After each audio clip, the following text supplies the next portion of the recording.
पादप ऊतक का वर्गीकरण देखते थे। एक नजर में हम पादप ऊतक को, उसका विभाजन किस प्रकार से किया गया है।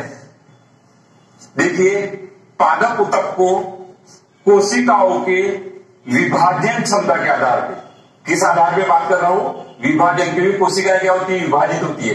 लेकिन पादप में सभी कोशिकाएं विभाजित नहीं होती, बल्कि कुछ कोशिकाएं विभाजित होती है। तो उस आधार पे एक विभाजित होने वाली कोशिका और एक विभाजित नहीं होने वाली कोशिकाओं का समूह, विभाजित होने वाली कोशिकाओं का समूह और एक विभाजित न होने वाली कोशिकाओं का समूह, अर्थात मैं लिख सकता हूं किस आधार पे, कोशिकाओं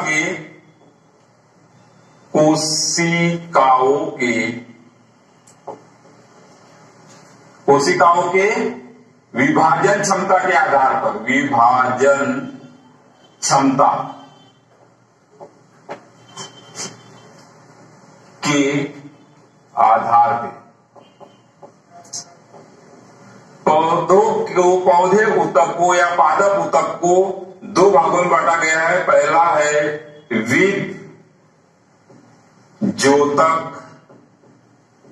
विभजोतक ऊतक और दूसरा है स्थायी ऊतक। देखिए, इनमें हम कुछ बेसिक अंतर देखते हैं। विभजोतक ऊतक की जो कोशिकाएं होती है वह अव्यस्क होती है। अव्यस्क का मतलब क्या होता है, मेच्योर नहीं बल्कि अव्यस्क, तरुण होती है।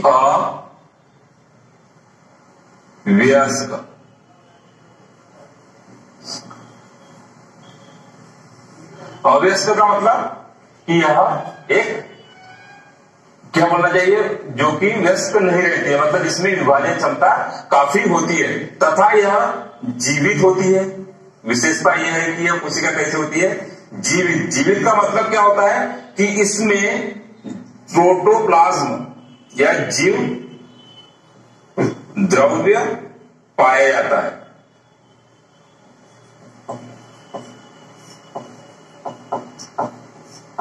तथा बड़ा सा क्या होता है, केंद्रक होता है।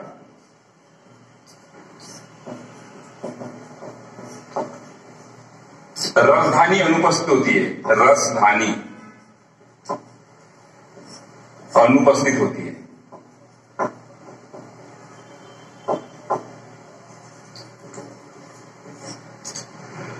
देखिए, विभाजन क्षमता इसमें पाई जाती है। एक और है, विभाजन क्षमता पाई जाती है।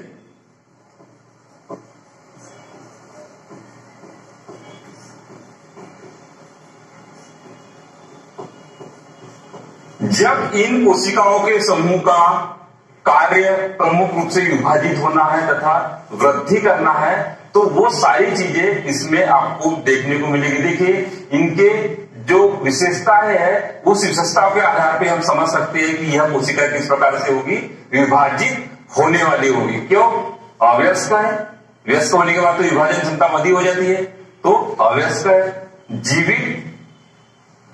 जीवित है, अर्थात इसमें जीव द्रव्य पाया जाता है। जीव द्रव्य में बड़ा सा केंद्रक होता है, क्योंकि जब विभाजित होती है तो केंद्रक का काम क्या होता है, पूरी कोशिका को नियंत्रित करने का काम। तो इसमें बड़ा सा केंद्रक होता है। रसधानी, देखो हमने जब ऊतक कोशिकाएं पढ़ी थी तो उसमें हमने रसधानी पढ़ी थी कि जितने भी पादप ऊतक होते हैं उसमें क्या होती है, बड़ी सी रसधानी या वैक्यूल्स होता है, जो कि कोशिका के अधिकांश भाग को क्या होता है, घेरे रहता है। पढ़ा था नहीं इस प्रकार से, इस तरह से जो कोशिका थी इसमें हमने देखा था कि इसमें बड़ा सा वैक्यूल या रसधानी, जिसके कारण केंद्रक क्या था, साइड पे स्थित था। लेकिन इस कोशिका में यह रसधानी जो होती है अनुपस्थित होती है, मतलब विभाजन क्षमता के लिए या विभाजन के लिए इसमें बहुत ज्यादा कोशिका द्रव्य की आवश्यकता होती है तथा केंद्रक के बड़े होने की आवश्यकता होती है, इसलिए इस संरचना की यहाँ पे आवश्यकता नहीं है। वैक्यूल का प्रमुख काम क्या होता है, हमने बात निकाली वैक्यूल की, तो वैक्यूल का काम क्या है, वैक्यूल एक प्रकार से कोशिका को क्या करता है, एक सहारा प्रदान करता है, इसको एक सपोर्ट करता है तथा इसमें कुछ पदार्थ भी इसमें क्या होते हैं, स्टोर होते हैं, जो कि कोशिका के क्रियाओं के लिए जरूरी होते हैं। तो वह व्यक्तियों जो होता है इसमें अनुपस्थित होता है तथा विभाजन क्षमता जो होती है इसमें पाई जाती है। तो यह हो गया विभज्योतक ऊतक, ये इसकी विशेषता। उसी प्रकार स्थायी ऊतक जो होता है, अब इसके थोड़े से विपरीत, यह अव्यस्क है तो ये क्या होगा, व्यस्क होगा। ठीक है, यह जीवित, यहां पे ये जीवित है तो यहां पे यह जो होता है जीवित, या इसकी कोशिकाएं मृत भी होती है या मृत टाइप का होता है, दोनों प्रकार से यहां पे पॉसिबिलिटी होती है। उसी प्रकार इसमें जो केंद्रक बड़ा सा होता है, इसमें केंद्रक क्या होता है, काफी छोटा होता है। इसमें राजधानी अनुपस्थित होती है, इसमें राजधानी क्या होती है, उपस्थित होती है।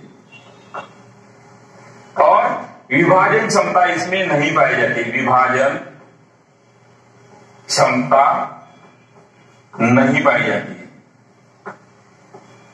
ये इसके कुछ आधार है जिसके कारण कि पादप ऊतकों को प्रमुख दो भागों में बांटा गया है, विभज्योतक ऊतक और दूसरा स्थायी ऊतक। अब एक चीज और बता दूं कि जो स्थायी ऊतक है वह विभज्योतक ऊतक के द्वारा ही बने होते हैं। जब विभज्योतक ऊतक इसमें विभाजन होता है और यह विभाजन होने के बाद जो कोशिकाएं होती है, यह क्या करती है, यह स्थायी आकार लेके उस स्थायी ऊतक में यह परिवर्तित हो जाती है और इसमें अपनी विभाजन क्षमता ये जो है खो देती है।